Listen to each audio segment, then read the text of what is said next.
محترم حضرات، السلام علیکم ورحمۃ اللہ وبرکاتہ۔ نحمدہ ونصلی علی رسولہ الکریم، اما بعد فقد قال اللہ تعالی فی القرآن المجید: اعوذ باللہ من الشیطان الرجیم، ببرکت بسم اللہ الرحمن الرحیم، قوا انفسکم واہلیکم نارا، صدق اللہ العظیم وصدق رسولہ النبی الامین المکین الکریم، ونحن علی ذلک لمن الشاہدین والشاکرین، والحمد للہ رب العالمین۔ سب سے پہلے ہم سب کے آقا و مولا، مکی و مدنی تاجدار احمد مختار جناب محمد الرسول اللہ صلی اللہ تعالی علیہ وسلم کے دربار میں خراج عقیدت پیش کریں۔ پڑھے بلند آواز: اللہم صلی علی سیدنا و مولانا محمد بارک وسلم، صلاۃ و سلاما علیک یا حبیبی یا رسول اللہ صلی اللہ تعالی علیہ وسلم۔ علامہ اقبال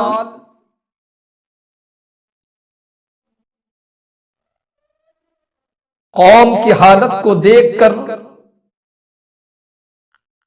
اپنے قلم سے یوں لکھتے ہیں کہ کون ہے تاریک آئین رسول مختار، کون ہے تاریک آئین رسول مختار، مصلحت وقت کی ہے کس کے عمل کا معیار۔ آگے یوں لکھتے ہیں کہ کس کی آنکھوں میں سمایا ہے سیار اغیار، ہو گئی کس کی نگاہ طرز سلف سے بیزار، اور قلب میں سوز نہیں روح میں احساس نہیں، قلب میں سوز نہیں روح میں احساس نہیں، کچھ بھی پیغام محبت کا تمہیں پاس نہیں، اور وضع میں تم ہو نصارا تو تمدن میں ہنود، وضع میں تم ہو نصارا تو تمدن میں ہنود، یہ مسلمان ہیں جنہیں دیکھ کر شرمائے یہود۔ حضرات گرامی، اللہ رب العزت نے قرآن مجید میں ارشاد فرمایا: قوا انفسکم واہلیکم نارا۔ بندوں سے کہہ رہا ہے میرے بندو، خود کو اور اپنے اہل و عیال کو جہنم کی آگ سے بچاؤ۔ حضرات گرامی، اللہ رب العزت نے یہاں پر یہ نہیں کہہ دیا کہ خالی خود کو جہنم کی آگ سے بچاؤ، بلکہ رب نے یہاں پر یہ کہہ دیا کہ خود کو بھی جہنم کی آگ سے بچاؤ اور اپنے اہل و عیال کو، اپنے عزیز و اقارب کو بھی جہنم کی آگ سے بچاؤ۔ حضرات گرامی، آج ہمارے قوم کا جو حال ہے وہ کسی سے پوشیدہ نہیں ہے، ہر کوئی اپنی پھٹی پھٹی نگاہوں سے دیکھ رہا ہے، اور اس کے حالت زار پر دانشوران قوم و ملت، بڑے سے بڑے علماء اور فقہا، بزرگان دین اشک بار اور ماتم کنا ہیں، جس کے سینے میں امت کا درد ہے، وہ ہمارے معاشرے کے اصلاح کے لیے بے تاب اور بے چین نظر آتے ہیں۔ حضرات گرامی، یہی فکر ہم سب کے اندر ہونی چاہیے۔ ایک مرد کے اندر ہونی چاہیے تو ایک عورتوں کے اندر بھی ہونی چاہیے، ایک جوان کے اندر ہونی چاہیے تو ایک بوڑھے کے اندر بھی ہونی چاہیے، کیونکہ ہم سبھی اس معاشرے کا حصہ ہیں، ہم سبھی اس معاشرے کا اجزاء ہیں، اور ہماری یہی آپسی میل جول ربط و ضبط کا نام ہی معاشرہ ہے۔ یہی وجہ ہے کہ آج ہم میں سے اکثر و بیشتر کے دل میں یہ خواہش پیدا ہوتی ہے کہ کاش ہمارے معاشرے میں عدل و انصاف ہو، کاش ہمارے معاشرے میں عدل و انصاف ہو، اخوت و بھائی چارگی ہو، آپس میں اتفاق اور اتحاد ہو، محبت و مودت کی فضائے قائم ہو، شادی میں سادگی ہو، ہم ایک دوسرے کے دکھ درد کو بانٹنے والے بن جائیں۔ لیکن اس کے باوجود یہ خوبیاں، یہ اچھائیاں، یہ بہتریاں ہمارے اندر نظر نہیں آتی ہے، بلکہ اچھائیاں دن بدن ہمارے اندر سے رخصت ہو رہی ہے، اور اس کے جگہ برائیاں بڑی تیزی کے ساتھ ہم پر حاوی ہو رہی ہے۔ یہی وجہ ہے کہ آج ہمارا سیدھا سادہ مسلمان بھائی اس فانی زندگی سے مایوس ہوتا ہوا نظر آ رہا ہے۔ کوئی اپنے گھر سے پریشان ہے، تو کوئی رشتہ دار سے پریشان ہے، تو کوئی خاندان والے سے پریشان ہے، تو کوئی سیاسی رہنماؤں سے دل پریشان پردشتہ ہے۔ حضرات گرامی، حاصل کلام یہ ہے کہ ہر انسان سے پریشان ہے۔ ایسا لگتا ہے کہ انسانیت کو سانپ سونگھ گیا ہو، ایسا لگتا ہے کہ انسانیت کو بالائے طاق رکھ دیا ہو، ایسا لگتا ہے کہ انسانیت دنیا سے ختم ہو گئی ہو۔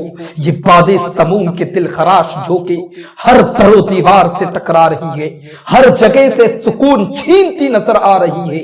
غیبت و چغل خوری کا چلن ہے، بغض و حسد کا رواج ہے، کسی مومن کا مذاق اڑانا، انہیں ذلیل کرنا آج ہمارے معاشرے کا وظیفہ حیات بن چکا ہے۔ کسی بے گناہ پر الزام لگانا، بہتان تراشی کرنا آج ہمارے معاشرے کا شیوا بن چکا ہے، اور ہم نے اسے اپنا محبوب مشغلہ سمجھ بیٹھے ہیں، جبکہ محسن انسانیت نے بخاری شریف میں کھلے طور پر ارشاد فرما دیا، من ستر مسلمن سترہ اللہ فی الدنیا والآخرہ، جس نے کسی مسلمان کی عیب پوشی کی، جس نے کسی مسلمان بھائی کی عیبوں کو ڈھانپ دیا، اللہ رب العزت اس مسلمان بھائی کے عیبوں کو دونوں جہان کے لیے چھپا دے گا، دنیا کے لیے بھی چھپا دے گا اور آخرت کے لیے۔ دوستو، اس معاشرے میں ایک برائی ہو تو شمار کیا جا سکے، یہاں تو ہزاروں برائیاں آئے دن پیدا ہوتی ہے۔ حضرات کرام، لیکن میں آپ کو بتا دوں وہ کوئی ایسی برائی نہیں ہے جو ہمارے اندر نہ ہو اور غیروں کے اندر ہو۔ میں دیکھتا ہوں اور معاشرے کا مشاہدہ کرتا ہوں تو پتہ یہ چلتا ہے کہ ہر ایک برائی ہمارے اندر پائی جاتی ہے۔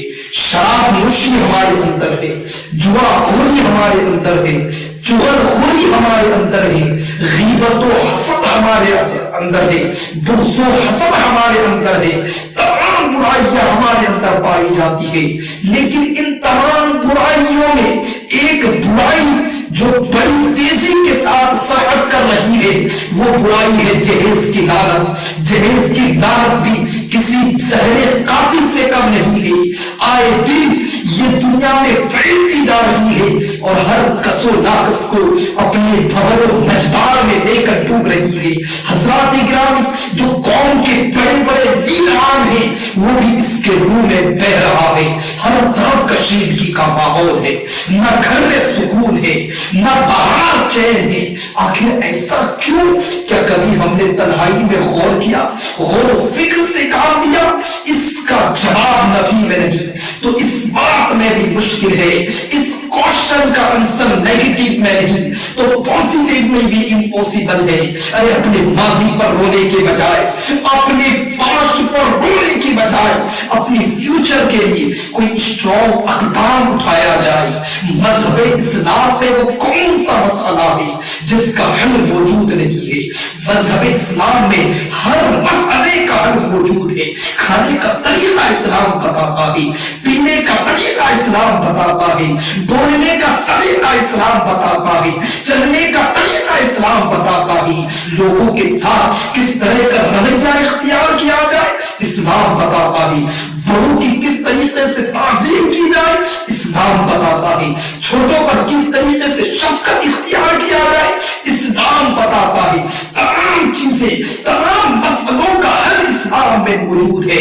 ورنہ تو دیگر مذہبوں کا حال یہ ہے کہ کہیں نہ کہیں آ کر وہ لاجواب ہو جاتے ہیں, ان کے آنسرز کی اینڈنگ ہو جاتی ہے. یہ تو صرف مذہب اسلام کا کمال ہے جس میں ہر مسئلے کا حل موجود ہے, اور یہی اسلام کی حقانیت کی واضح دلیل ہے کہ ہمارے اسلام میں ہر مسئلے کا حل موجود ہے. حضرات گرامی, میں آپ کو بتا دوں, اگر ہم نے اپنی ڈیوٹی کو ڈیوٹی سمجھ کر نہیں بلکہ عبادت سمجھ کر نبھائے اور اپنی کردار و گفتار کو سیرت نبوی کے سانچے میں ڈال دیں تو یقیناً ہمارے معاشرے کی تقدیر و تصویر بدلتی ہوئی نظر آئے گی. اور جس دن اس رب کا کرم ہو گیا زندگی بھی سنور جائے گی, آخرت بھی سنور جائے گی. حضرات گرامی, ہم میں سے ہر ایک شخص ذمہ دار ہے, اور ہم سب کی جو ذمہ داری ہے ان ذمہ داریوں کا جو دائرہ ہے وہ سمٹ کر چند افراد اور گھر کی 4 دیواریوں تک محدود نہیں ہو جاتا ہے. ہم چاہیں یا نہ چاہیں ہم پر یہ ذمہ داریاں عائد ہو کر رہے گی. اللہ کے رسول کا فرمان ہے, بخاری شریف کی حدیث ہے, اللہ کے رسول فرماتے ہیں کلکم راع وکلکم مسئول, فالامام راع وہو مسئول, والرجل راع على اہلہ وہو مسئول, والمرأة راعیة على بیت زوجها وہی مسئولا, والعبد راع على مال سیدہ وہو مسئول, الا فکلکم راع وکلکم مسئول. اللہ کے رسول کا فرمان ہے کہ تم میں سے ہر ایک نگہبان ہے, تم میں سے ہر ایک سے ان کے ماتحتوں کے بارے میں پوچھا جائے گا, سوال کیا جائے گا, کوشچن کیا جائے گا. اگر آپ کسی کی اولاد ہیں تو والدین کی فرما برداری کی ذمہ داری آپ پر ہے, اور اگر آپ والدین ہیں, آپ اگر کسی کے باپ ہیں تو اولاد کی تربیت کی ذمہ داری آپ پر ہے. اگر آپ کسی کے شوہر ہیں تو بیوی کی لال و نفقہ کی ذمہ داری آپ پر ہے. اگر آپ کسی کی بیوی ہیں تو شوہر کی فرما برداری کی ذمہ داری آپ پر ہے. اگر آپ کسی کے پڑوسی ہیں تو پڑوسیوں کے حقوق ادا کرنے کی ذمہ داری آپ پر ہے. اگر آپ کے پڑوسی غم زدہ ہیں تو ان کی مزاج پرسی کرنا, اس کے غم میں شریک ہونا, یہ معاشرے کی خوبصورتی ہے. حضرات گرامی, آپ اگر حاکم ہیں تو محکوم کے ساتھ یکساں برتاؤ کرنا یہ آپ کی بہت بڑی ذمہ داری ہے. اگر آپ کسی کے استاد ہیں تو طلباء کی تعلیم و تربیت کی ذمہ داری آپ پر ہے. اور اگر آپ طلباء ہیں تو اساتذہ کی تعظیم و توقیر کی ذمہ داری آپ پر ہے. اگر آپ سیاسی رہنما ہیں تو عوام کی حسن انتظام کی ذمہ داری آپ پر ہے. اور اگر آپ عوام ہیں تو اپنے قیمتی ووٹ کے ذریعے سے کسی اچھے اور مہذب سیاسی رہنما کا انتخاب کرنا یہ آپ کی بہت بڑی ذمہ داری اور ملی فریضہ ہے. یہ بہت ہی حساس مسئلہ ہے, یہ بہت ہی باریک مسئلہ ہے. آپ کی ذرا سی غفلت اور بے توجہی غلط رائے دہندگی سے مستقبل تاریخ ہو سکتی ہے, اور کہیں اس جرم عظیم کا خمیازہ پوری قوم و ملت کو نہ بھگتنی پڑ جائے. بہرحال آپ ایک ذمہ دار شخص ہیں, آپ کی ذمہ ذمہ داری چند الفاظ میں ختم نہیں ہو جائے گی۔ جب تک آپ اس دنیا میں زندہ ہیں، مسلمان ہونے کے ناطے آپ پر یہ ذمہ داریاں عائد ہو کر رہے گی، اور اگر آپ زندہ رہ کر ان ذمہ داریوں کو کما حق ادا نہیں کیا، غفلت اور سستی سے کام لیا، تو قسم خدا کی یاد رکھنا اس عدالت قہاری اور جباری سے دنیا کی کوئی طاقت تم کو بچا نہیں سکتی ہے۔ دنیا کی عدالت میں آپ بچ سکتے ہیں، دنیا کے ججوں کو آپ خرید سکتے ہیں، وکیلوں کو رشوت دے کر خرید سکتے ہیں، گواہوں کو رشوت دے کر خرید سکتے ہیں، لیکن یاد رکھنا مسلمانوں، اس عدالت سے کیسے بچو گے جس کا عادل سمیع اور بصیر ہو، جس کا جج علیم و خبیر ہو؟ اس کی عدالت سے کون بچا سکے گا؟ اگر ہم نے جیتے جی ان ذمہ داریوں کو ادا نہیں کیا تو قسم خدا کی قیامت کے دن ہمیں اس طریقے سے ہماری پکڑ ہوگی کہ ہم جواب نہیں دے پائیں گے۔ اسی لیے مسلمانوں اپنی کیریکٹر کو سدھارو، اپنے اخلاق کو سدھارو اور راہ راست پر آ جاؤ، اور اگر تم راہ راست پر آ گئے تو قسم خدا کی تمہاری دنیا بھی سنور جائے گی تو تمہاری آخرت بھی سنور جائے گی۔ حضرات گرامی، اگر ہم نے ان تمام چیزوں کو اپنے اندر بسا لیا تو ہمارے لیے ہر ذمہ داریوں کا نبھانا آسان ہو جائے گا، اور ہم بخوشی اپنے حقوق کو ادا کر کے ایک مثالی معاشرہ قائم کرنے کے پابند ہو جائیں گے۔ سب سے پہلے ہمارے اندر یہ ذمہ داری ہوتی ہے کہ ہم دوسروں کے نکتہ چینی کرنے کے بجائے، دوسروں کی طرف انگلیاں اٹھانے کے بجائے اپنی ہی گریبان میں جھانک کر دیکھیں۔ پہلے ہم اپنی اصلاح خود کریں، پھر ان لوگوں سے جن لوگوں سے ہمارا اٹھنا بیٹھنا پڑتا ہے ان اچھے اخلاق والے سے ملے، چاہے وہ اپنے ہو یا پرائے، مسلم ہو یا غیر مسلم۔ اگر ہم نے ان تمام زرین اصولوں کی رعایت کر لی تو یقیناً ہمارے معاشرے کے لیے ہر ایک ذمہ داریوں کا نبھانا آسان ہو جائے گا، اور ہم اخوان اور ہم بنیاد مرصوص کے حقیقی مصداق بن جائیں گے۔ یاد رکھیے، اتحاد اور اتفاق ہی ترقی کا ضامن ہے، یہی عظیم الشان قوت ہے۔ اسی اتحادی قوت کی اہمیت کو اجاگر کرتے ہوئے علامہ اقبال نے فرمایا کہ ایک ہو جائے تو بن سکتے ہیں خورشید مبین، ورنہ ان بکھرے ہوئے تاروں سے کیا کام بنے، اور جگہ جگہ کے تھک چکے ہیں تمہیں ہنگامی نشاط نرست خواب گرا بدل ڈالو، کشتی کنارے میں اب بھی لگ تو سکتی ہے، ہوا کے رخ پر چلو بادوا بدل ڈالو، اور غلط روش سے منازل کا بوجھ بڑھتا ہے، مسافروں روش کارواں بدل ڈالو۔